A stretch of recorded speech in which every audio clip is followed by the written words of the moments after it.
मैं रोशनी। आज भी मुझे वो दिन याद आते हैं तो मेरी रूह कांप जाती है। मैं दोबारा वो दिन, वो जगह याद नहीं करना चाहती, न जाना चाहती हूँ। राधे राधे दोस्तों, कैसे हो आप लोग? आशा करते हो आप लोग अच्छे होंगे, मैं भी अच्छी हूँ।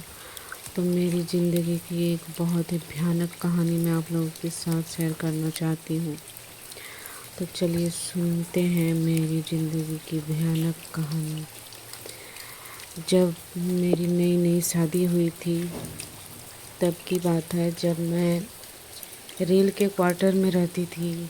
शादी होकर मैं विदा होकर वहीं गई थी जहाँ पर मैं, मेरे पतिदेव दोनों अकेले रहते थे। वहाँ रेल में नौकरी करते थे मेरे पतिदेव। तो हम दोनों वहीं पर नए नए गए, मेरी शादी होने के बाद ही हम गए थे।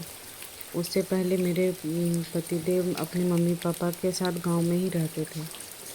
तो उसके बाद उनको आने जाने का प्रॉब्लम हो रहा था, लेकिन अकेले की वजह से वो नहीं जाते थे। लेकिन शादी होने के बाद वो हमें लेकर उस क्वार्टर में लेकर गए। और जो क्वार्टर हमें लौटवा था ना, वो क्वार्टर मतलब बहुत सालों से बंद था। मतलब उस घर में कोई नहीं रहता था। पता नहीं क्यों, क्या रीज़न था ये नहीं पता, लेकिन उस क्वार्टर में कोई नहीं रहता था। तो हम लोग जब गए तो उस क्वार्टर की साफ़ सफाई कराई गई। मतलब रेलवे की तरफ से ही क्वार्टर की सफाई, पेंटिंग वगैरह सब कुछ नया से कराया गया। उसके बाद हम दोनों वहाँ शिफ्ट हुए। तो मेरा जो भी नया सामान मुझे जो भी अपने मायके से मिला था, वो सारे सामान मैं उसी क्वार्टर में मैंने शिफ्ट किया। अच्छे से घर को सजाया, मैं बहुत खुश थी। कुछ दिनों तक मेरे सास ससुर हमारे साथ थे, 1-2 महीने साथ थे। तब तक तो सब कुछ ठीक था, क्योंकि हर वक्त चहल पहल रहती थी।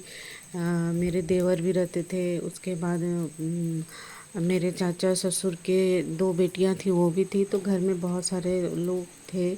तो 2 महीने तक तो बहुत ही सब कुछ अच्छा चला, सब कुछ ठीक ठाक था। 2 महीने बाद फिर सास ससुर ने कहा कि अब हम नहीं रह पाएंगे, हम आते जाते रहेंगे, तो तुम दोनों पति पत्नी आराम से अच्छे से रहो, अब डरने की कोई बात नहीं है। हमने कहा कि ठीक है, आते जाते रहिएगा। और वो चले गए, सास ससुर और घर के सभी जो मेंबर आए थे वो सभी चले गए। सिर्फ हम और मेरे पति देव अकेले रह गए। तो ठीक ही था। मेरे पति देव को हफ्ते में 1 हफ्ते बाद उनको नाइट शिफ्ट पड़ती थी। 1 हफ्ते डे शिफ्ट और 1 हफ्ते नाइट शिफ्ट उनकी ड्यूटी होती थी। तो वो मतलब जब मैं अकेली थी तब मुझे महसूस होने लगा कि जब नाइट में वो नहीं रहते थे, मैं एकदम उस क्वार्टर में अकेली रहती थी, तब मुझे मतलब एक अकेले रहने से एक डर डर सा लगता है ना, उस तरह से मुझे फ़ील होता था। तो मैं सोचती मैं अकेली हूँ, इस वजह से मुझे डर लग रहा है, लेकिन ऐसी बात नहीं थी। मुझे पहली रात तो मुझे बहुत डर लगा, मैं पूरी रात सोई नहीं। मुझे सिर्फ महसूस होता था कि इधर उधर से आवाज़ें आ रही हैं, कोई मतलब जैसे कि किचन का जो खिड़की जो था ना, उसको जैसे ज़ोर ज़ोर से कोई ठोक रहा है, इस तरह से मुझे मतलब आवाज़ें आती थी। तो मैं किचन में तो जाती ही नहीं थी ना। रात को जब वो नहीं रहते थे तो मैं किचन में बिल्कुल नहीं जाती थी, बस कमरे में ही अपनी बैठकर अपनी टीवी वगैरह देखती और खाना वाना लेकर उसी रूम में रहती थी पूरी रात, सोती नहीं थी मैं। तो 1-2 दिन मैंने उस तरह से बिताया। तो मैंने अपने पति को कहा कि जो रवि देखिए ना, मुझे बहुत डर लगता है, आप नाइट में नहीं रहते हो तो मुझे बहुत डर लगता है। प्लीज़ आप किसी को बोलिए ना कि मेरे साथ रात को रुके, जब आपकी नाइट शिफ्ट रहे ना, तो कि कोई मेरे साथ रुके। तो रवि ने कहा कि ठीक है, मैं देखता हूँ पड़ोस में आंटी को बोलकर, अगर वो उनकी बेटी है, वो अगर वो रहती हैं तो बोलकर मैं देखूँगा, अगर वो रहे तो अच्छा होगा। तो उन्होंने कहा, तो आंटी बहुत अच्छी थी, उन्होंने कहा कि हाँ ठीक है, कोई बात नहीं है, मेरी बेटी रात को सो जाएगी, क्या है, आस पड़ोस में हम एक दूसरे को साथ नहीं देंगे तो कौन देगा, चलो ठीक है, अच्छी बात है। तो नाइट में वो जो पड़ोस में थी उसकी बेटी मेरे साथ आकर सोने लगी। तो वो तो नींद से सो जाती थी, पर मुझे पता नहीं क्यों बहुत डर लगता था, मुझे बाथरूम जाने में भी डर लगता। तो जब मुझे बाथरूम आता तो मैं उसे उठाती थी। उसका नाम रिया था। मैं रिया को उठाती, रिया उठो ना, मुझे बाथरूम जाना है। तो कभी कभी उठती और कभी कभी नहीं उठती थी। तो फिर उसके बाद उसके मतलब एग्ज़ाम आ गए, तो वो चली गई अपने मामा जी के घर। वहाँ पर वो जाकर उसे एग्ज़ाम देना था। तो अब क्या करे, अब तो मुझे फिर मैं अकेली पड़ गई। तो फिर मैं अकेली पड़ गई, अब किसको बोलूँ, कौन आएगा। हाँ, तो मैंने फिर सोचा कि नहीं, इतना डरना अच्छी बात नहीं है। तो मैं फिर बहुत साहस करके मैं किसी तरह से तो मैं नहीं डरूँगी। मुझे अकेले जब रहना है तो खुद को संभाल कर रहना, इतना डरना अच्छी बात नहीं है। अपने आप को साहस दे के मैं सोने की कोशिश करती। तो पहले हफ्ते तो थोड़ा बहुत ठीक ही था।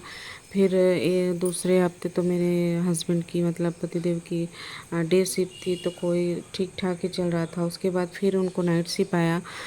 तो बोले कि एकदम मत डरना, सारे खिड़की दरवाजे बंद करके आराम से सोना, डरने वाली कोई बात नहीं है। लाइट वगैरह बंद मत करना, हाथ के पास टॉर्च रखना, मोमबत्ती रखना, डरना मत। अगर लाइट चली गई तो ये जला लेना। तो उन्होंने साहस देकर तो हमें वो चले गए। फिर हमने सोचा कि हाँ ठीक है, इतना डरने वाली क्या बात है।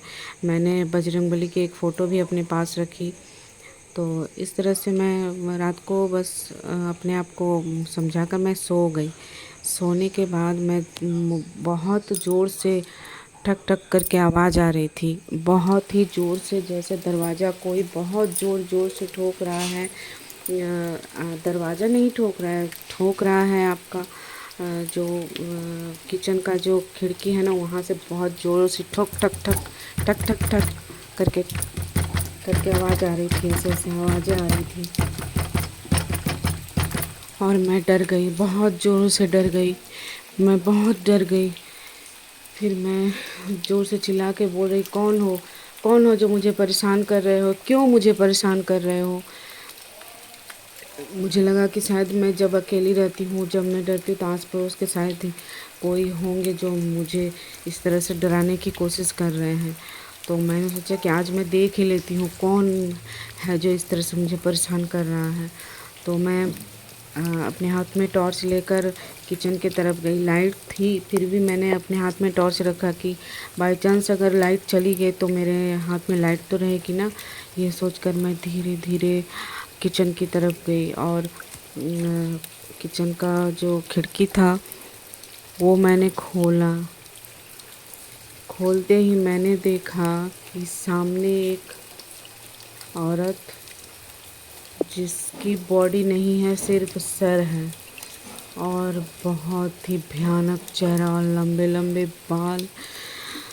और वो खिड़की के थोड़ी दूरी में झाड़ियाँ थी, वो झाड़ियों से मुझे झांक रही हैं और आंखें उसकी पूरी लाल लाल और मेरी तरफ देख रही हैं और बहुत ही भयानक हंसी से हंस रही है।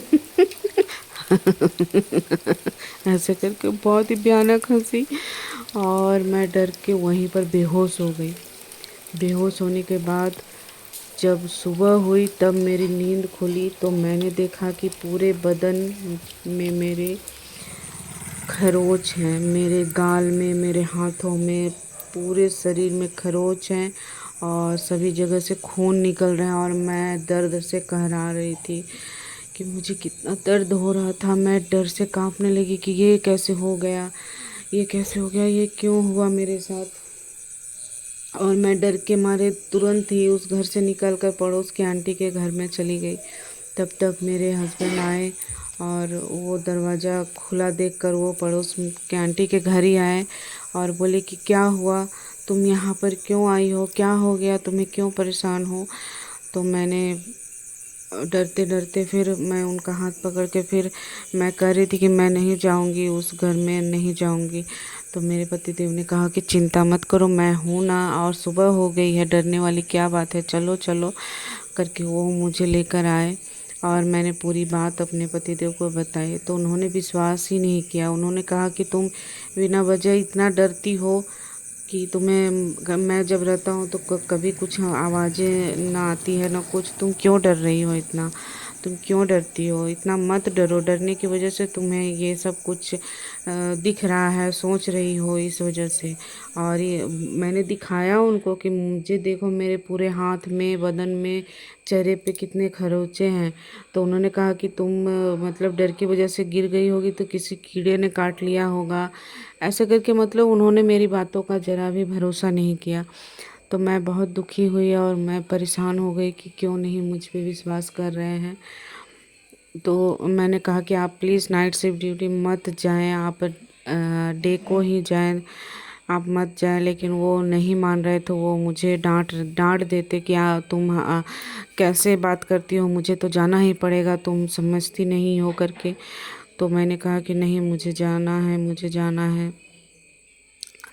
उन्होंने कहा कि मुझे जाना है, मुझे तुम परेशान मत करो, इस तरह से इतना मत डरो। लेकिन मैं डर रही थी बहुत ज़्यादा, क्योंकि मैंने ऐसा देखा। फिर वो नाइट में फिर वो चले गए। तो उन्होंने मुझे बहुत मतलब ज़ोरों से डांट फटकार कर बोला कि डरने वाली कोई बात नहीं है, तुम आराम से रहो, तुम्हें हर तरह की सुख सुविधा दी गई है, तुम बिना वजह डरती हो, इतनी लाइट है, टीवी देखो, अच्छी अच्छी चीज़ें देखो, बातें करो पड़ोस में, यहाँ पर तो सभी लोग हैं, किसी को कोई परेशानी नहीं है, और तुम्हें ही ये सारी चीज़ें दिखती हैं और परेशान हो रही हो। तो मैंने फिर उनसे कुछ भी नहीं कहा। और जिस टाइम की ये बात है ना, उस टाइम फ़ोन भी नहीं थे कि मैं फ़ोन पे अपने मम्मी पापा से बात कर लेती या फिर सास ससुर से बात कर लेती। ऐसी कोई भी सुविधा नहीं थी। लैंडलाइन फ़ोन थे, वो हमारे घर पे नहीं थे, उस क्वार्टर में नहीं थे। तो मैं किसी तरह से मतलब कुछ भी हो तो मैं किसी को मतलब बुला भी नहीं सकती थी, कांटेक्ट भी नहीं कर सकती थी। तो फिर मैंने कहा कि चलो, अब जब विश्वास नहीं कर रहे तब क्या कर सकते हैं, अब ये चीज़ें हैंडल मुझे खुद ही करना पड़ेगा। अब इस बार मायके जाऊंगी तो मम्मी पापा से इस बारे में बात करूंगी। तो फिर क्या हुआ कि फिर वही हाल रात को, अब तो दरवाजे में भी लॉक होने लगे और खिड़कियां में भी ज़ोर ज़ोर से आवाज़ें होने लगी। तो फिर मैं बहुत गुस्से में आकर, मैं बहुत मतलब परेशान थी, गुस्सा भी थी। तो मैं परेशान होकर, गुस्सा होकर, फिर बिना टॉर्च लिए, मैंने कुछ भी हाथ में नहीं लिया, और फिर से मैंने किचन का दरवाज़ा, किचन का जो खिड़की है वो हमने खोला, और ज़ोर ज़ोर से चिल्ला के मैं बोलने लगी कि कौन हो तुम, कौन हो, क्यों परेशान कर रहे हो, क्यों परेशान कर रहे हो मुझे। इस तरह से मैं ज़ोर ज़ोर से चिल्लाकर जब बोलने लगी, तो मतलब उसी वक्त खिड़की के पास वो भयानक सा चेहरा आकर खड़ा होकर ज़ोर ज़ोर से हंसने लगा। हंस रही थी और मुझे बोल रही थी कि तुम इस घर को छोड़कर चली जाओ, नहीं तो मैं तुम्हें मार डालूंगी, तुम अभी यहाँ से जाओ, नहीं तो मैं तुम्हें मार डालूंगी। और वो बहुत ज़ोर ज़ोर से हंसने लगी, और मैं इतना चीख रही थी, इतना चिल्ला रही थी, लेकिन मेरी आवाज़ कोई नहीं सुन रहा था, कोई नहीं। उसके बाद मैं दौड़ कर कमरे में गई, तो कमरे में मैं देख रही हूँ मेरे कमरे के कॉर्नर में वो भयानक चेहरा, और मुझे एक ही बात चिल्ला चिल्ला के बोले जा रही है, और मैं चीख रही हूँ। और मैं खुद ब खुद, मेरा बदन उठ जा रहा है, मेरी पूरी पूरी बॉडी हवा में झूल रही है, और मैं इतनी चीख रही, चिल्ला रही हूँ, मेरी आवाज़ कोई नहीं सुन रहा है। और मुझे जैसे किसी ने रस्सी से बांध दिया हो, इस तरह से पूरी बॉडी मेरी बंध गई थी, और मैं बहुत चिल्ला रही थी, और मैं कब बेहोश हो गई मुझे नहीं पता, वो कुछ भी याद नहीं है। फिर ये सुबह हुई, तो भी मुझे होश नहीं आया था। दरवाज़ा तोड़ने के बाद मेरे हस्बैंड घर आए, अंदर आए, और मुझे हॉस्पिटल मतलब लेकर गए हैं। तब जाकर हॉस्पिटल में मुझे दोपहर के 2-3 बज रहे थे, उस टाइम मुझे होश आया। तब मेरे पति देव ने कहा कि क्या हुआ था, तो मैंने सारी बातें तो उनको हॉस्पिटल से बताई। छुट्टी तब कराकर वो उनको फिर उसी भरोसा हुआ क्वार्टर में मुझे कि लेकर मैंने आए, तुम पर विश्वास और नहीं फिर किया, उसी तुम मुझे रात फिर माफ़ कर वही दो, घटना मुझे घटने ऐसे लगा लगी। कि तुम अकेले तो नहीं रहना चाहती मतलब हो, वो इस वजह बहुत से तुम परेशान इस हो तरह गए, से खिड़की में वही बोल रही। जोर जोर की आवाज़ें आने लगी, जैसे खिड़की खोलने को बोल रहा है। तो उन्होंने कहा कि तुम कमरे में रहो, मैं खुद जाकर देखता हूँ। तो वो जाकर देखने लगे। खिड़की जैसे ही उन्होंने खोला, तो उन्होंने देखा कि वही भयानक सा चेहरा, एक औरत ज़ोर ज़ोर से हंस रही है और बोल रही है कि तुम लोग की मौत हूँ मैं तुम लोगों को मारना चाहती हूँ, मैं मार डालूँगी, ऐसे करके बोलने लगी। फिर वो दरवाज़ा खिड़की उन्होंने बंद करके और वो आ गए और मतलब हनुमान चालीसा पढ़ने लगे। और तब जाके उन्होंने अपने आप को बहुत साहस दिया, हमें भी साहस दिया और बहुत ज़ोर ज़ोर से हनुमान चालीसा पढ़ने लगे। उसके बाद थोड़ी देर में कुछ शांत हुआ। फिर सुबह को उन्होंने आस पड़ोस में सभी से पूछा कि ये तो क्वार्टर बहुत दिनों से बंद था, क्या घटना है आप लोगों को, कुछ नहीं दिखता है हमारे क्वार्टर में ही ऐसी क्या प्रॉब्लम है, क्या दिक्कत आ गई यहाँ, इस तरह की क्यों मतलब घटनाएं घट रही हैं। तभी पड़ोस की एक बुढ़िया बोल रही थी जो बहुत सालों से वहाँ रह रही थी। उसने कहा कि देखो बेटा, ये क्वार्टर ऐसे ही बंद नहीं था, तुम बिना जाने बुझे इस क्वार्टर को तुमने ले लिया, ये ठीक नहीं किया। मैं सोच ही रही थी कि तुम्हें बताऊंगी पर मैं यहाँ नहीं थी, इसलिए मैं नहीं बोल पाई। मैं तो अपने गांव गई थी, तो मैं आते ही मैंने देखा कि वो क्वार्टर खुला है और तुम पति पत्नी रह रहे हैं, तो मैं आने ही वाली थी, तो अच्छा हुआ तुमने पूछ लिया। तो देखो, इस क्वार्टर में एक तुम्हारे तरह ही एक पति पत्नी रहते थे, जो कि दोनों में झगड़ा बहुत हो गया था। जो पत्नी का मतलब दूसरे पड़ोस के एक आदमी से गलत रिश्ता उसने रख लिया था, तो इस वजह से जब उसके पति को मालूम चला तो उसने उस औरत का सर काट दिया था।